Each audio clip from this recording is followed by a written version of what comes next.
Yo, still Bill, what's the dizzle, man? Yo, I'm heading to my little man's his first basketball game for his school. And yeah, y'all, just he a little nervous about playing, man. Just I keep telling him, man, when you get into grade school, not grade school, but like junior high school and all that, and just even the higher up in level you go in ball, the more strenuous the crowd gets. So you ain't gonna get them, good games and pats on the back by people in the crowd. Now you at a level where you're about to get heckled. It ain't gonna be the motherfuckers in the crowd, just the kids, your contemporaries heckling you. It's gonna be, parents. And I'm like, just if you're gonna play, you're gonna have to play. Because I don't want you to put me in your mama position because we got to defend you from the crowd. So yeah, I'm heading to do that. And we're going out to eat after that. It's my baby girl's 18th birthday. I don't know how the fuck time then. Ooh, man. I remember when that little girl was first born, dog. Like, now she's 18. She graduates next year. I'll still be in my 30s when she graduates, though. So I think that's dope, man. But peep game, man, I want to talk about something. For the 2 and 3 people that fuck with me, right? It's a non-boxing related topic. Man. So we finna get into some hip-hop discussions, man. And y'all know maybe y'all don't know, I'm an avid hip-hop fan, avid hip-hop supporter.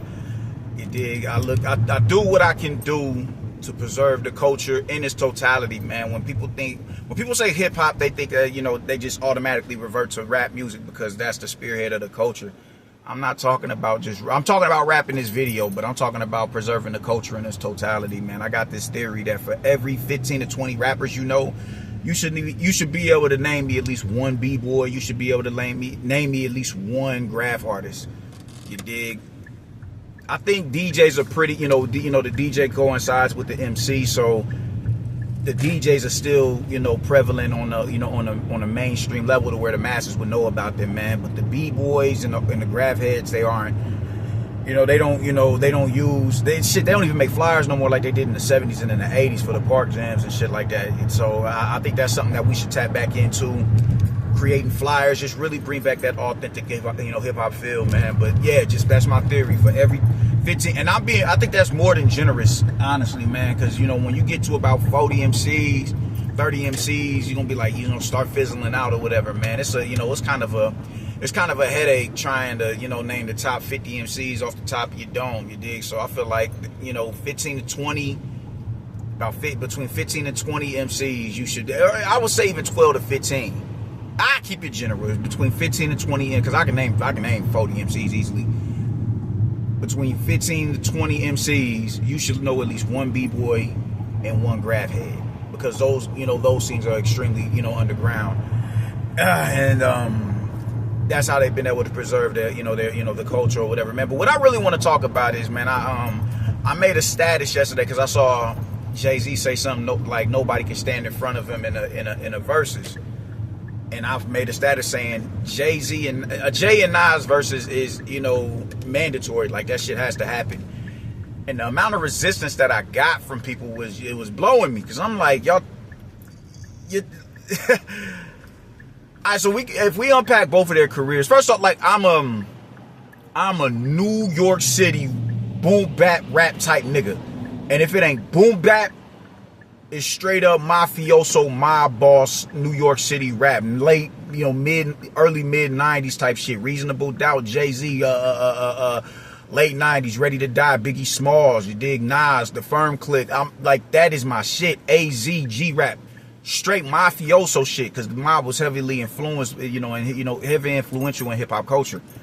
They just, we just like the level of structure and the get down of crime bosses in New York. The 5 families up there, that shit has always had a profound effect on MCs out there in New York and their street organization. So it's only right that hip hop comes directly from the streets. People just really that's uncomfortable for for people to admit. But that's my shit right there. So when I'm talking about Nas and Jay, these are 2 of my goats. Biggie is my favorite. Biggie is always gonna be the goat to me. But I can name 20 goats. And even with Biggie being my favorite, I think Biggie was overrated, because you're not about to say, at that time, the West was running shit. You can't tell me that the likes of Ice Cube couldn't stand next to no Biggie. You can't tell me Scarface couldn't stand next to Biggie. Biggie was just going, upstage all these dudes. Nas came out in 94. Him and, 90, Illmatic and Ready to Die, that shit got released in the same year. Jay came out in 96. You're not about to sit here and tell me nobody can hold a handle to Biggie, bro. That's why I say he's overrated, even though I think he can stand next to anybody in a cypher or whatever. I think that highly of him. G-Rap was still doing this shit. AZ, man, come on, man. You dig? It was people that was killing shit in New York, in his own borough in Brooklyn. So you're not about to sit here and tell me that nobody can stand next to Biggie. I emphatically reject that shit. But I said, these are my goats. That's what I was saying. These are my goats. Jay and Nas are my goats. Biggie is one of these is my niggas. You know what I'm saying? So that, I've always, when people, man, you biased. Hey, it is what it is, man. You dig? It is what it is. I've always loved New York rap. Just because that's the mecca of the culture, just when the culture starts to somewhat spread and reach, and its influences reaches other, parts of the country, the water somehow get a little bit muddy. You dig what I'm saying? So New York is producing the more, the rappers who are more technically proficient and, just their vocabulary. Because even in their street culture, when it comes to, the God body shit, that requires a certain level of thought, of higher learning, higher education.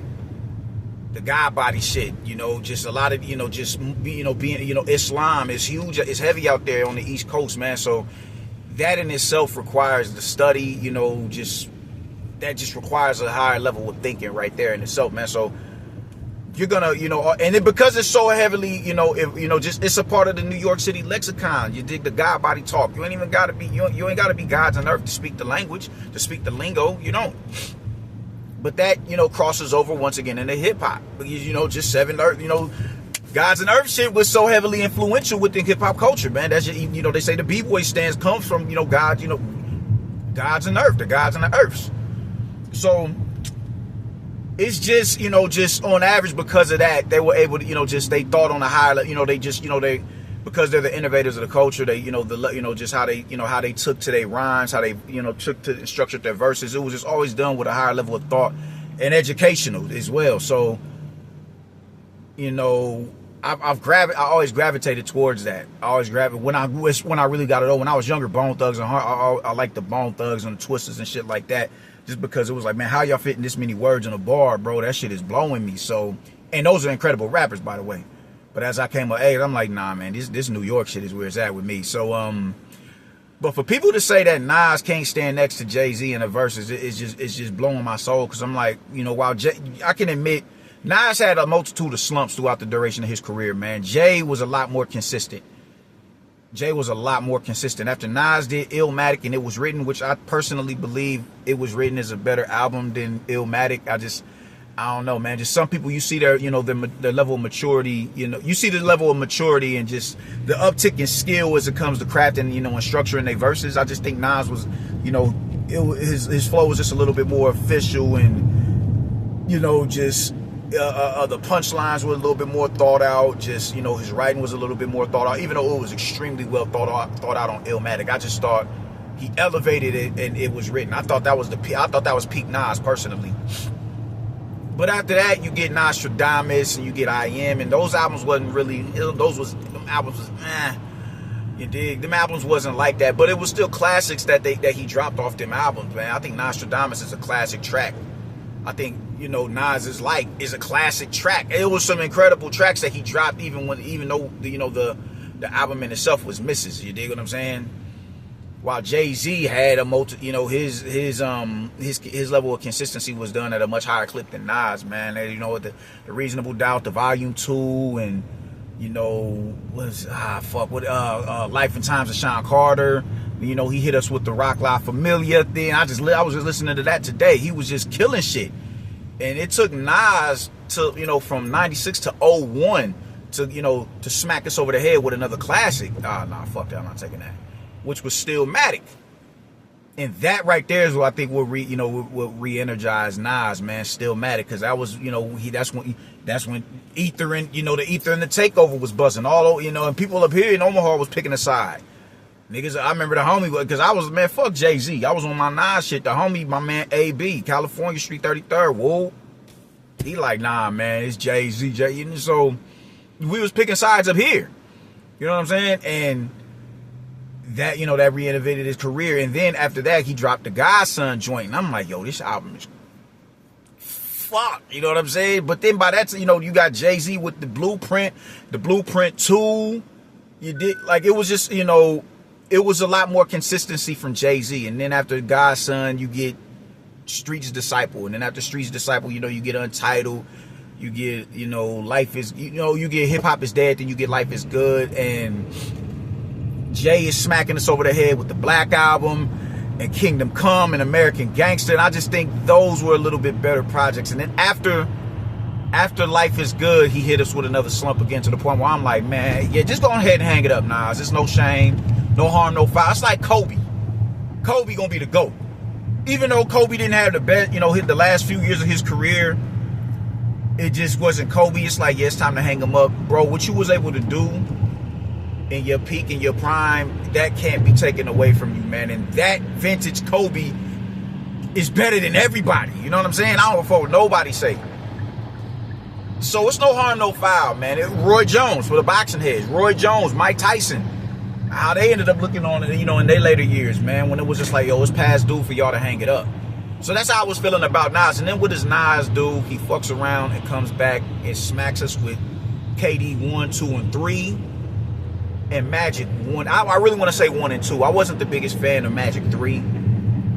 But Magic 1 and 2 was just fucking ridiculous, man.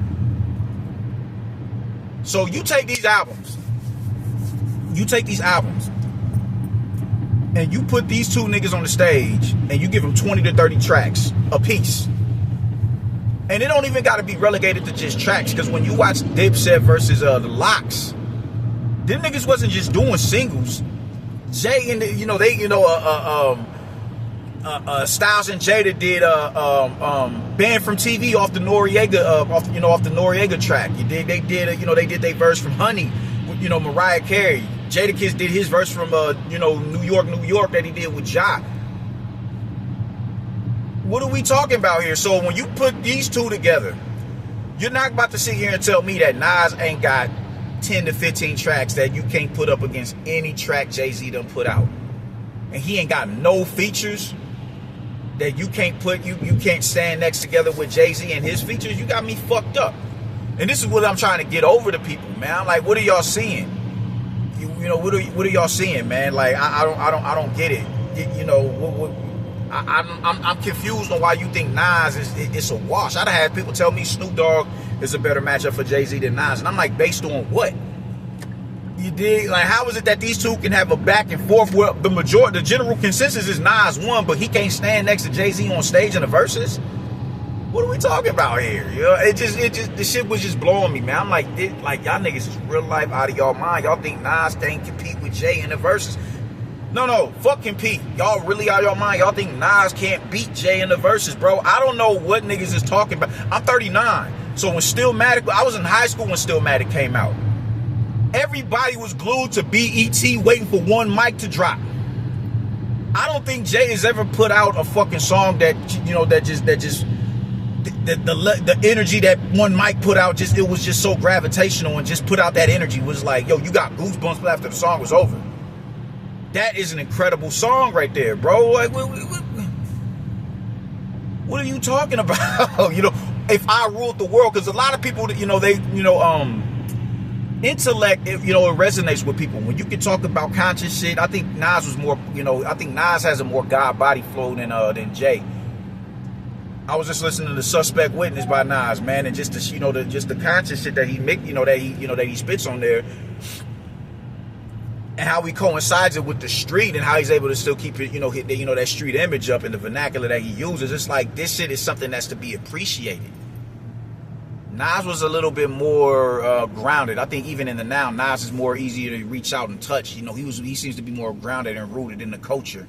He's somebody that you would want at a function. Go hit Nas up. Like, Nas ain't gonna. Of course he would, because this is his profession. But Nas just has the energy. Like, I want to come to the park jams. I want to be present to wherever hip hop is going down at. I want to be present there, man. He still shouts out the b-boys and the poppers and the lockers, dog. Like, he's rooted in the culture. He's about this culture shit. Jay isn't necessarily that guy. Jay isn't necessarily that guy. So just on that, once again, on that predication right there, you can't sit here and tell me that this is a mismatch, because it's not. It's not. You dig? It's not. So how are y'all? Jay has the more crossover appeal, definitely, man, because he's a part of the shiny suit era. He's the part of the shiny suit era. He didn't mind conceding to that, because he was I'm trying to get out the streets or whatever. All right, cool. That's what's up. You did your shit. He has the best producers out there. Nas, and like that's one thing about Nas and AZ. They didn't necessarily seek out the best producers, because a lot of people, Nas, y'all, man, he's a terrible, the worst. What do you say? The best, worst beat picker or something like that, man. That's been the notion surrounding his career for years, until he linked up with Hit Boy, recently in the past 6 years or so. AZ was another one, man. AZ is like, I want to keep a certain sound. I'm like, listen, hip hop, all right, cool. I get paid off of this, my profession, but I also want to stay in tune and tapped in and keep the integrity of the culture alive through me. If I can do that, I'm playing my part in preserving this culture. That in itself exceeds that of, getting, a pat on the head from corporate record execs, because I really don't like them. You dig? These is cats, these is white Jewish men who are trying to repackage our culture and sell it to us as if we aren't cut from the cloth of the people that's making this music. How is somebody who can't even walk and clap at the same time on beat telling me what the fuck I need to be listening to or what's hot? It just don't make no sense. So that's always been Nas. Nas has always been one who's a little bit more rooted in the culture, where Jay was like, Jay didn't have no problem with going mainstream, but even with him going mainstream, he still kept his flow. He didn't completely sell out to the point where it's like, I'm gonna just use this auto-tuner shit, because I remember when that shit was heavy and he was banging on the auto-tuner shit, and Kanye West was an auto-tuner nigga. That was an auto-tuner nigga right there, boy. I swear to everything, and I hated it. I fucking hated it. So, my point is, how do you just tell me the difference between, like, why is this so big of a blowout with Jay-Z when it comes to Nas? Like, these niggas was never contemporaries. How do you, I just be wanting people to tell me, how is this a blowout? How is this a blowout? Because me personally, on that very post, because one of my dudes was telling me, you can't go 20 songs. And I'm like, bro, you can't go 20 songs. No, what else I said? I can name 10 songs off top right now that I can put up against Jay. I can name 10 songs just off the top of my head. And he was like, I can name 20. I was like, dog, if we being, I can name about 40. And that's not including features. I can name another, another 10, 20 more features. So I'm like, his thing is, because Nas is more underground, and I get what it is he's trying to say, but I'm like, even with Nas having a more authentic sound, and what you would introduce somebody to, like, Nas is, all right, cool, this is hip hop right here. Go get Illmatic. Go throw on Illmatic. That's hip hop. That's hip hop. Nas has that appeal, but Nas is also ingratiating himself enough on a mainstream scale to where the masses appreciate and respect him, and they have him goated as well. So how is this not an even match? How is this not an even match? Because it's not a fixed fight. This is not in favor of Jay-Z. This is anybody's fight right here. This is anybody's fight. This is anybody's fight. And if you talk, it ain't like they finna do their entire catalog, bro. You can take 20 tracks from Nas easily and put them up against 20 J tracks, and you got a bang fest right there, to the point you're like, man, I don't know who won that battle.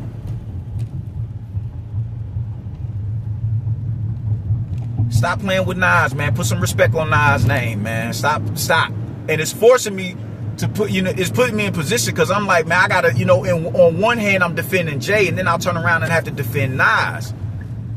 Because I don't know who's going to win that match. I don't know who's going to win that versus. I don't.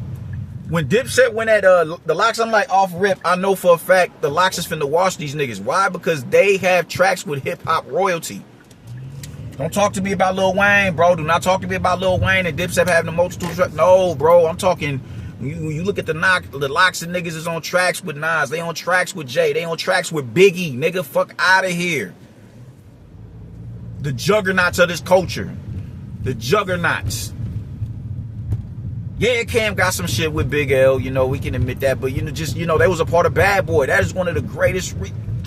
That team was mean. The Locks, Biggie, Mace, Black Rob. Man, come on, man. Come on. They got tracks with Busta. This is hip-hop royalty right here. This is royalty.